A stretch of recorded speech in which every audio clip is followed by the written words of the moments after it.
தார்ன்டைக் என்பவர் தொடர்பான கோட்பாடு எது? இவரை பற்றிய என்ன கோட்பாடு காணப்படுகிறது? ஏ. முயன்று தவறி கற்றல் வளர்ச்சி. பி. இயல்பு முறையாக கல்வி. சி. கல்விசார் கற்றல். டி. மறைமுக அறிவுரை பகர்தல்.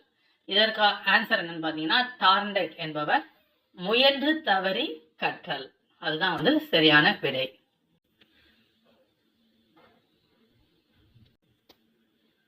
அடுத்து இரண்டாவது கேள்வி. ஜீன் பியாஜேயின் முக்கிய கோட்பாடு என்ன? இவர் ஒரு முக்கியமான உளவியல் அறிஞர். ஜீன் பியாஜே. ஏ. உளப்பகுப்பு கோட்பாடு. பி. அறிதல் திறன் வளர்ச்சி. சி. நடத்தையியல். டி. பகுப்பு உளவியல். இவர் என்ன முக்கியமான இது பண்ணார்னா, குழந்தைகளின் அந்த அறிவு திறன் வளர்ச்சி, அதற்கு மிக முக்கிய பங்காற்றியவர் ஜீன் பியாஜே. அடுத்து மூன்றாவது கேள்வி. கார்ல் ரோஜர்ஸ் கோட்பாடு எது? இந்த கார்ல் ரோஜர்ஸ் என்பவருடைய கோட்பாடு எது? ஏ. மறைமுக அறிவுரை பகர்தல். பி. செயல்முறை கற்றல். சி. தொடக்க கற்றல். டி. வெஃபர் விதிகள்.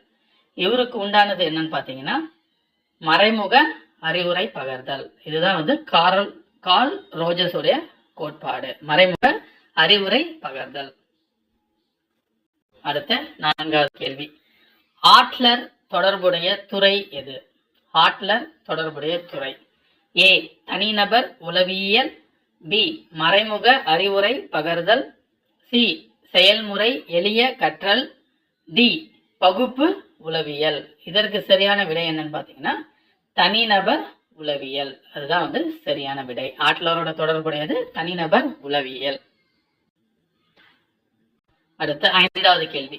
கெஸ்டால்ட் என்பது ஒரு டேஷ்.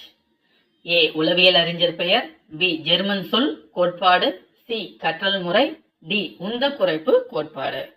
இதற்கு என்னன்னு பாத்தீங்கன்னா, இது ஒரு ஜெர்மனி மொழி சொல். கெஸ்டால்ட் அப்படின்னா என்ன பொருள்னு பாத்தீங்கன்னா, முழுமை காட்சி கோட்பாடு. முழுமை காட்சி கோட்பாடு தான் கெஸ்டால்ட். அடுத்து ஆறாவது கேள்வி. நுண்ணறிவு சோதனைகள் இன்டெலிஜென்ஸ் டெஸ்ட் யாரால் உருவாக்கப்பட்டன? ஏ. ஆல்பர்ட் சீனே மற்றும் சைமன். பி. ஸ்பியர்மன் மற்றும் தார்ன்டைக். சி. ஜேசி கில்போர்டு மற்றும் வெஸ்லர். டி. ஹால் மற்றும் எப்பிங்கான்ஸ். இது எதுக்கு சரியான விடைன்னு பாத்தீங்கன்னா, ஏ. நுண்ணறிவு சோதனைகள் ஆல்பர்ட் சீனே மற்றும் சைமன் இவர்களால் உருவாக்கப்பட்டது. நுண்ணறிவு சோதனைகள் இன்டெலிஜென்ஸ் டெஸ்ட். அடுத்த கேள்வி. நுண்ணறிவு சோதனையின் தந்தை என்று அழைக்கப்படுபவர் யார்? ஏ. Simon. B. Albert பீனே. C. Spearman. D. Gagné. யார் நுண்ணறிவு சோதனையின் தந்தை? பி. ஆல்ஃபிரட் பீனே என்பவர் தான் நுண்ணறிவு சோதனையின் தந்தை. அடுத்து நுண்ணறிவு கட்டமைப்பு கோட்பாட்டை உருவாக்கியவர் யார்? இந்த நுண்ணறிவு கட்டமைப்பு கோட்பாட்டை உருவாக்கியவர் யார்? A. JC Guilford. B. Charles Spearman. C. LN Thurstone. அடுத்த கேள்வி. நுண்ணறிவு கட்டமைப்பு கோட்பாட்டை உருவாக்கியவர் யார்? A. JC Guilford. B. Charles Spearman. C. LL Thurstone. D. Sir Francis Galton. இந்த நுண்ணறிவு கட்டமைப்பு கோட்பாட்டை உருவாக்கியவர் ஜேசி கில்போர்டு என்பதான் உருவாக்கியிருக்காரு. அடுத்த கேள்வி. நுண்ணறிவு இரு காரணி கொள்கையை, அதாவது 2 factor theory of intelligence யார் முன்வைத்தார்? A. JC Guilford. B. Sir Francis Galton. C. Spearman. D. LL Thurstone.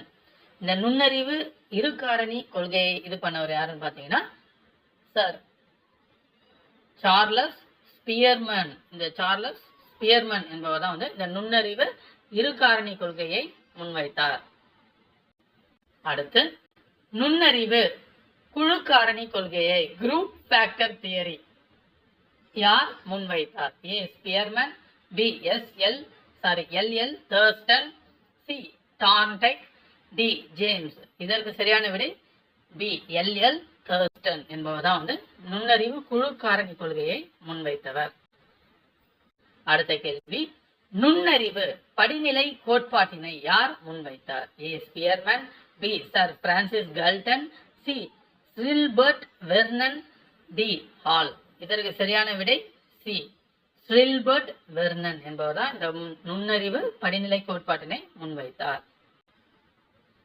அடுத்து நுண்ணறிவு பல காரணி கொள்கையை, அதாவது multiple factor theory of intelligence, இந்த கொள்கையை யார் உருவாக்கினார்? பல காரணி கொள்கை அப்படின்னு பார்க்கும்போது A Thorndike, B Spearman, C Gagne, D James.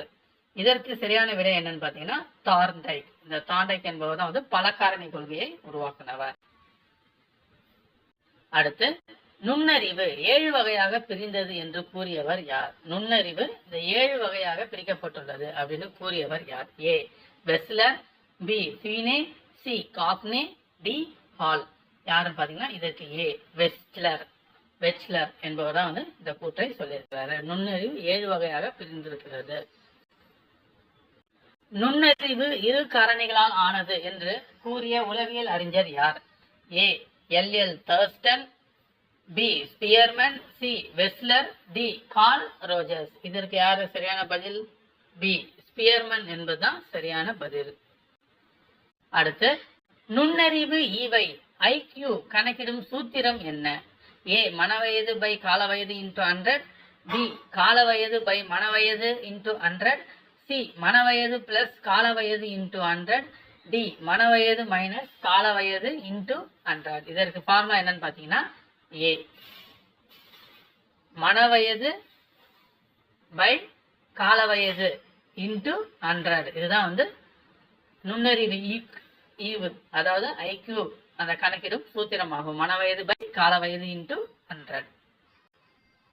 அடுத்து நுண்ணறிவு முதிர்ச்சி எந்த வயதில் முழுமை அடையும்? இந்த நுண்ணறிவு முதிர்ச்சி என்பது எந்த வயதில் முழுமை அடையும்? ஏ 10ல இருந்து 12 வயது, பி 12ல இருந்து 13 வயது, சி 15ல இருந்து 16 வயது, டி 18ல இருந்து 20 வயது. 15ல இருந்து 16 வயதுல நுண்ணறிவு முதிர்ச்சி பெறும். பதின்ம பருவத்துல முதிர்ச்சி அடையுது. அடுத்த கேள்வி இயல்பூக்க கொள்கையை, அதாவது இன்ஸ்டிங்க்ட் தியரி யார் முன்வைத்தார்? இந்த இயல்பூக்க தியரி ஏ ஆல்பர்ட் ஸ்பீனே, பி வில்லியம் மெக்டூகல் மற்றும் William James, C Spearman, D FC. Thorne. இதற்கு சரியான விடை இயல்பூக்க கொள்கையை முன்வைத்தவர் யாருன்னு பாத்தீங்கன்னா வில்லியம் மக்டூகல் மற்றும் வில்லியம் ஜேம்ஸ். இவங்க தான் வந்து இந்த இயல்பூக்க கொள்கையை முன்வைத்தவர்கள்.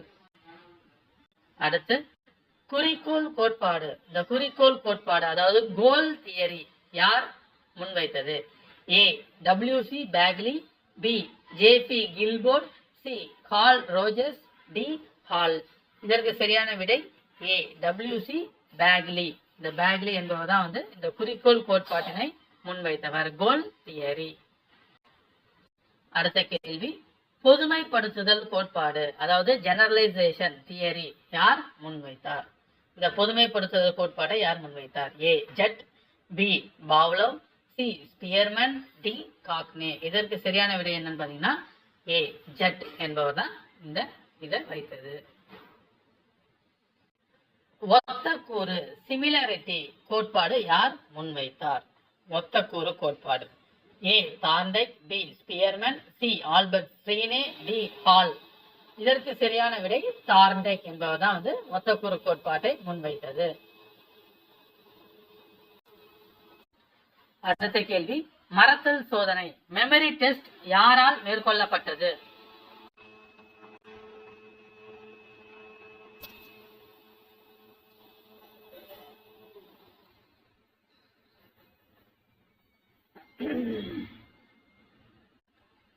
மறத்தல் சோதனை மெமரி டெஸ்ட் யாரால் மேற்கொள்ளப்பட்டது? A Ebbinghaus, B Carl Rogers, C James, D Spearman. இந்த மறத்தல் சோதனை மெமரி டெஸ்ட் யார்னா ஏ எபிங்காம்ஸ். இவரால் தான் வந்து முன்வைக்கப்பட்டது, மேற்கொள்ளப்பட்டது. அடுத்து மறத்தல் கோட்பாடு தியரி ஆஃப் மெமரி யார் உருவாக்கினார்? ஏ பார்ட்லெட், டி ஆல்ஃபிரட் ஸ்பீனே, சி கேக்னே, டி ஹால். இது யாருன்னு பாத்தீங்கன்னா பார்ட்லெட். இவர் தான் வந்து இந்த மறத்தல் கோட்பாடு தியரி ஆஃப் மெமரியை உருவாக்கினார். அடுத்த கேள்வி அடைவூக்கம் அச்சீவ்மெண்ட் மோட்டிவேஷன் யார் முன்வைத்தார்?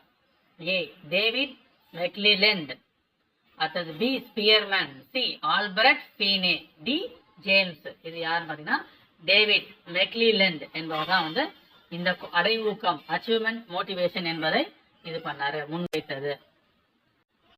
அடுத்த கேள்வி, படிநிலை கற்றல் கோட்பாடு ஸ்டேஜ் லேர்னிங் தியரி யாரால் உருவாக்கப்பட்டது? A Gagne, B Spearman, C Hall, D ஹெர் ஹப்பிங்.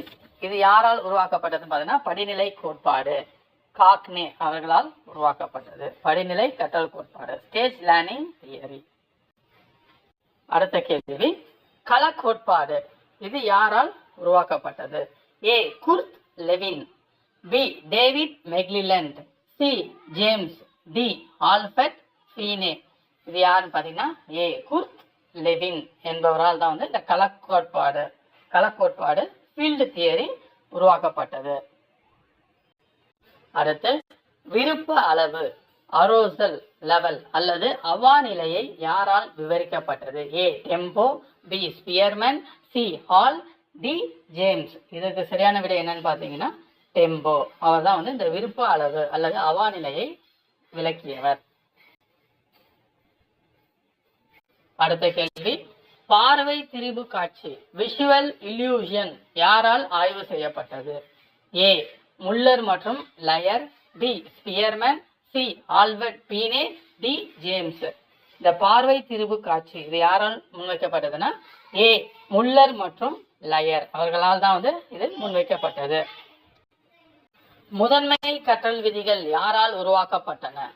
ஏ Thorndike, B Pavlov, C Hall, D Spearman. இதுக்கு சரியான விடை என்னன்னு பாத்தீங்கன்னா ஏ தார்ன்டைக் என்பவரால் தான் வந்து இந்த முதன்மை கற்றல் விதிகள் உருவாக்கப்பட்டன. தார்ன்டைக். அடுத்து குமர பருவத்தினரின் பிரச்சனைகள் ஆய்வில் யார் பிரபலமானவர்? A Stanley Hall, B Albert Binet, C Kurt Lewin, D ஹெர் ஹப்பிங்ஸ். இதுக்கு யார் சரியான பயன்படுதா ஸ்டான்லி ஹால் என்பவர் தான் வந்து குமர பருவத்தினரின் பிரச்சனைகள் ஆய்வில் பிரபலமானவர். நன்றி.